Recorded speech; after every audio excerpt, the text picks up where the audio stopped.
गेल्या 3 वर्षांपासून कोल्हापूर लोकसभा मतदारसंघामध्ये निवडणुकीची तयारी करत असलेल्या आणि अपक्ष निवडणूक लढण्याचा निर्णय घेतलेल्या गोकुळचे संचालक चेतन नरके यांनी अखेर आज निवडणुकीमधून माघार घेतली। निवडणूक लढण्यासाठी आणि सर्व घटकांपर्यंत पोहोचण्यासाठी पक्षाची ताकद लागते।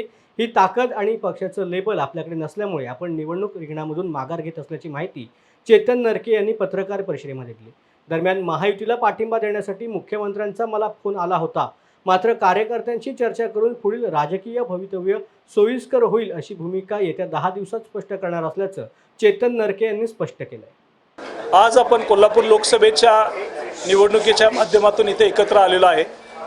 ज्याप्रमाणे तुम्हाला माहिती आहे, मागचे 3-3.5 वर्ष मी कोल्हापूरच्या 1255 गावामधल्या वाड्या वस्त्या गावं याच्यामध्ये आरोग्य, शिक्षण या सगळ्या माध्यम, अन्न वस्त्र निवारा या सगळ्या मूलभूत गोष्टींपासून स्वयंरोजगार, रोजगार, IT पार्क, टेक्नॉलॉजी पार्क असेल, त्याच्यानंतर कायदा सुव्यवस्था, शिक्षण या वेगवेगळ्या माध्यमातून माझे विचार मी मांडले आणि ज्या गोष्टींचा अभ्यास करून कोल्हापूर एक वेगळ्या विशिष्ट उंचीपर्यंत जाण्यासाठी मी लोकसभेसाठी माझं कोल्हापूर, माझं विजन या माध्यमातून लोकांच्यात पोहोचलो।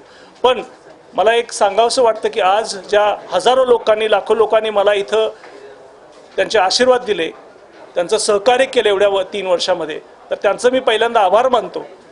पण त्याबद्दल एक गोष्ट मला सांगावीशी वाटते की जर पक्षाची ताकद या कोल्हापूर लोकसभेच्या माध्यमातून नसेल तर कोल्हापूरच्या लोकांना शेवटपर्यंत पोहोचणं हे थोडं डिफिकल्ट जातं आणि प्रॅक्टिकलिटी मी ओळखून पक्षाचं माझ्याकडं आत्ता लेवल नसल्यामुळं वैयक्तिक लेवलला लोकांपर्यंत पोहोचणं शक्य होणार नाही।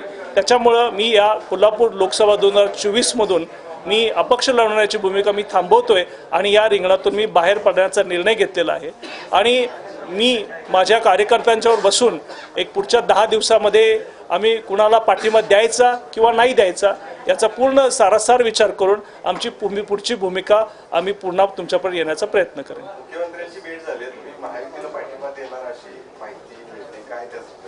मला माहीत नाही तुम्हाला ही बातमी कुठून मिळाली, पण मुख्यमंत्री साहेबांचा मला फोन आज सकाळी आला होता का, तर आलेला होता आणि कुठल्याही या पाठिंबाच्या बाबतीत त्यांनी त्यांची विनंती करणं हे त्यांचं राजकीय काम होतं। माझी विनंती होती की त्यांचा फोन घेऊन त्यांना तो रिस्पेक्ट देणं तो मी केलेला आहे। बाकीच्या गोष्टी मी सांगितल्याप्रमाणे एक 10 दिवसामध्ये त्याचा सारासार विचार केला जाईल।